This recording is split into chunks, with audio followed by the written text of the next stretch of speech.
What's up, you guys, man? This is the Boxing Pit Podcast, man, where we discuss everything. All the news, all the headlines, give our prediction on fights, and we just keep it within our limits, man. Listen, man, I'm going to discuss a bunch of things today that we need to get into and discuss from a boxing family perspective that we have to discuss. So at the top of the order of business, man, let's get to it, man.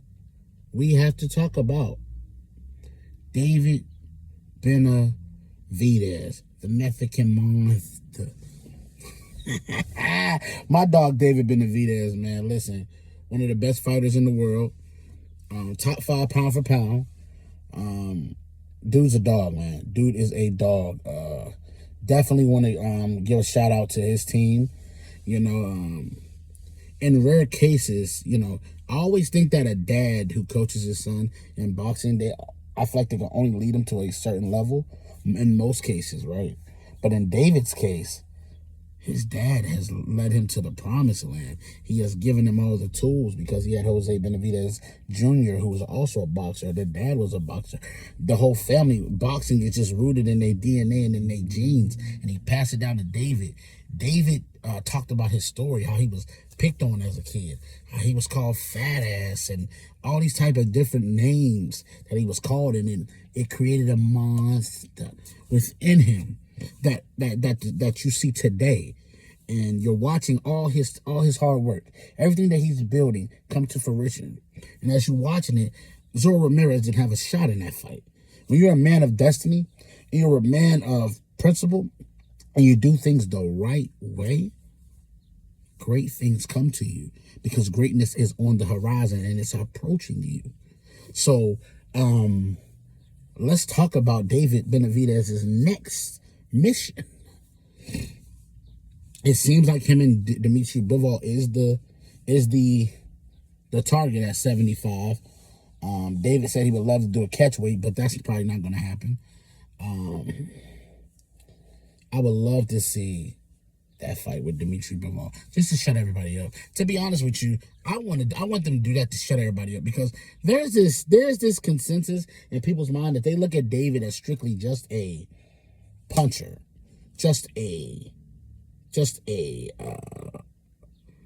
like kind of like Arthur Betterbeef. They have this thing in their mind because how they comparing it. What they're trying to say is that they think that the reason why Bivol got a chance is because he can work angles, do a different style, keep the distance and everything like that. If you know anything about David's eventually going to cut the ring off, and you're going to have to fight him. You ever thought about that? Anybody ever thought about that? That you're going to have to fight David Benavidez. You're going to have to fight him. You cannot just think that boxing is just going to work against a guy like David, because David is good at closing distance, and David knows how to, especially because they've been in the ring together too, sparring. People's rhythm is your rhythm. People don't even know that. Your rhythm is your rhythm. I'm not saying that you fight the same in this one and that one. A lot of people can't change up the rhythm. But at the end of the day, Dimitri Bivol is a tough test. Now, I'm not saying that it's going to be a cake or a walkthrough, but I definitely feel like they're all going to suffer the same fate. I think David Benavidez would dominate Dimitri Bivol in a fight.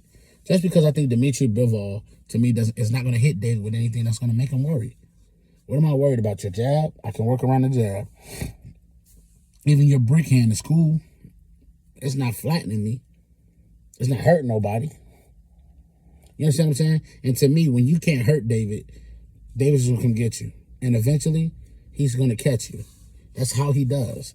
He done fought a lot of guys who are boxers who tried to stay away and keep the distance and fight off the jab and everything after the jab and everything off the jab. They had success early. I'll give you that. Success may be early. But what happened? David started walking him down. That jab didn't mean anything because I'm walking through the jab and I'm getting mine off.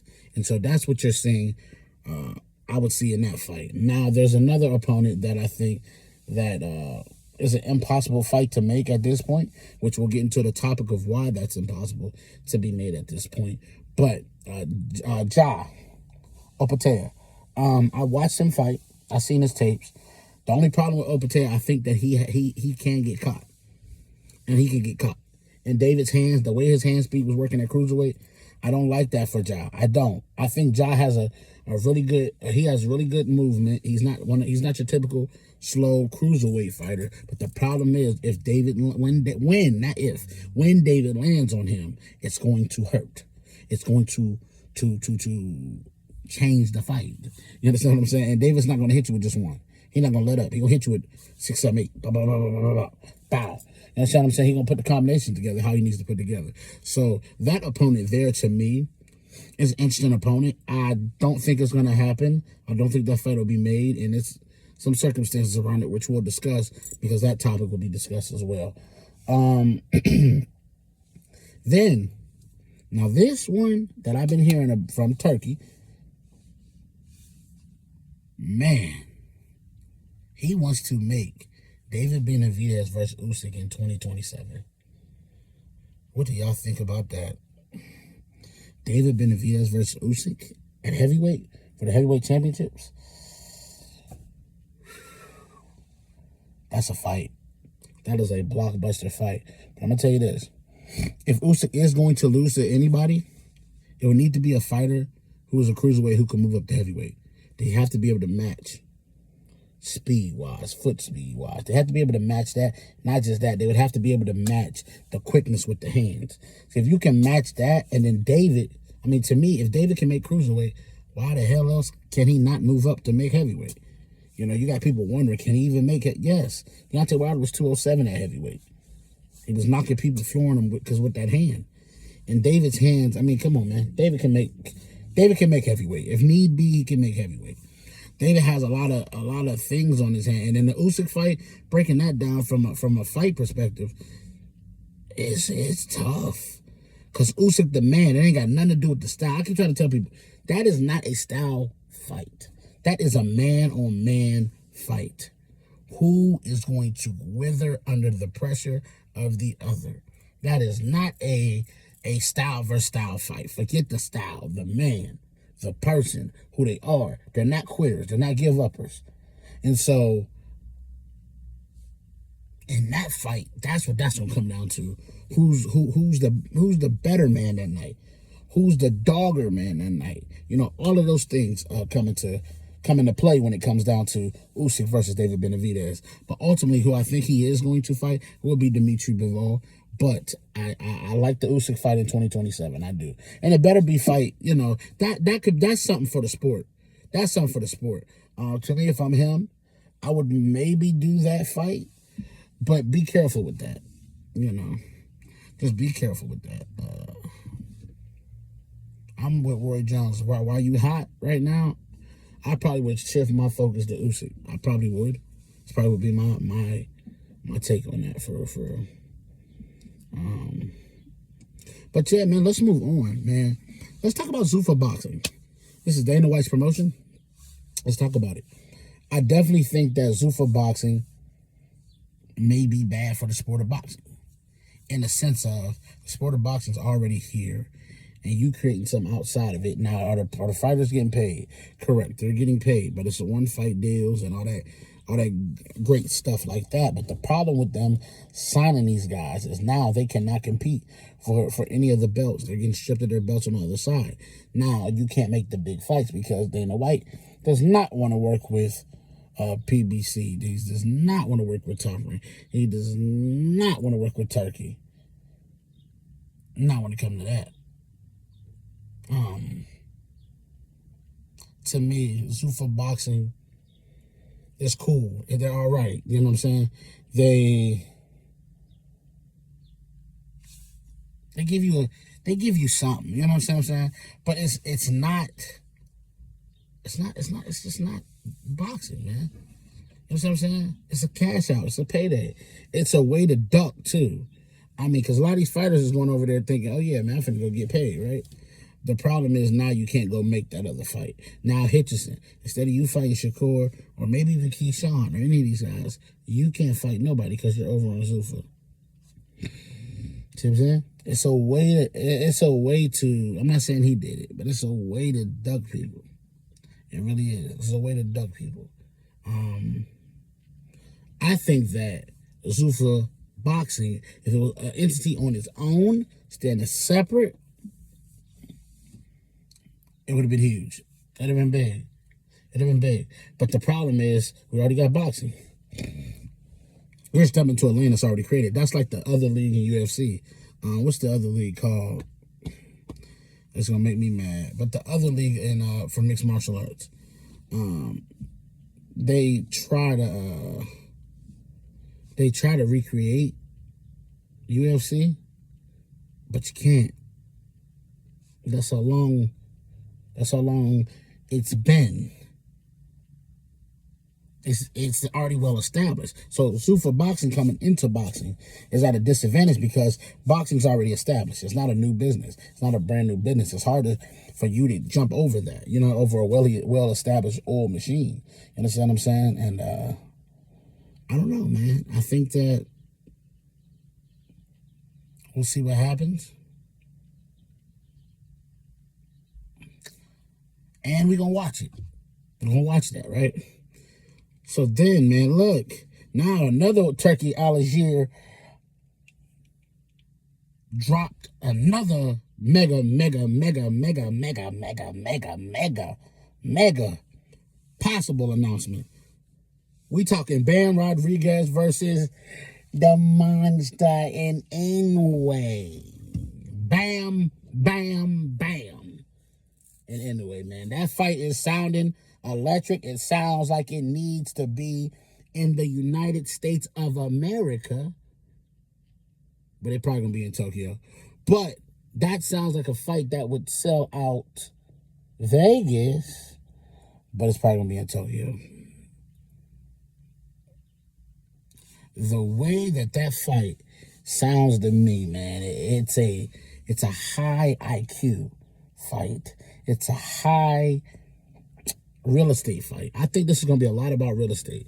Where are you? It's gonna be a lot of where are yous in this fight, I think. To me, if you're watching them both fight, I think Benavidez is such an amazing fighter because he can fight front, side to side, backwards, forward, whichever way you need Bam to do. And Bam rolls with punches. He's very slick and sleek. Inoue is just such a freaking bullet. That's the thing with Inoue. He's such a bullet. And in this fight with Bam, I think that he is going to try to bully Bam. He's going to try to bully Bam because Bam is coming from the lower weight class to come up to fight him. But one thing about Bam is just different, man. He is different. That's why this is, come on, man. We talking about number 1 and number 4 pound for pound. Class in top 5 pound for pound. Seating on the line in this one. Sheesh. Because I really think at the end of the day, pound for pound king will be decided soon. We're watching it. It's either going to be Bam. To me, in the future, it's either going to be Bam or Shakur. But if Bam pulled this off with Inoue, this is better than anything that's on Shakur's resume. And he would be going up to get all the belts too. I don't think people realize that he's going up to go get all the belts at one weight class in one swoop. So if he were to pull this off, it is not an upset, but this is a victory of magnificent proportion, because at the end of the day, Bam Rodriguez is such an intelligent fighter. But man, to pull this off would be so tactical and amazing. And I would look forward to it. But anyway, like I said, it's a live dog nonetheless. Even though I think that in this fight with Bam, Inoue has to be the more dominant figure. He can't just bolt in there. He has to show like, oh no, you're too little. You shouldn't have moved up to this weight class. And I'm gonna be giving my analysis throughout the whole time, the lead up to the fight, the lead up, the weigh-ins, all type of stuff. And we're gonna be live when those fights go down. Them are big mega fights. So on our calendar, to be honest with you, the next mega fight that we will be live streaming is going to be, it's probably gonna be Boots and Xander Zayas. That's probably gonna be the next live stream that we do. Because at the end of the day, we only doing mega streams over here. So I am on this pod to really give y'all some knowledge and drop some game on y'all. Y'all better pay attention and catch the jewels. I appreciate y'all love and support. I want to thank you guys for joining me. I will be here next Friday, right here on the Boxing Pit podcast, man. This is Cassanova, your boy. I'll catch you next time. Peace.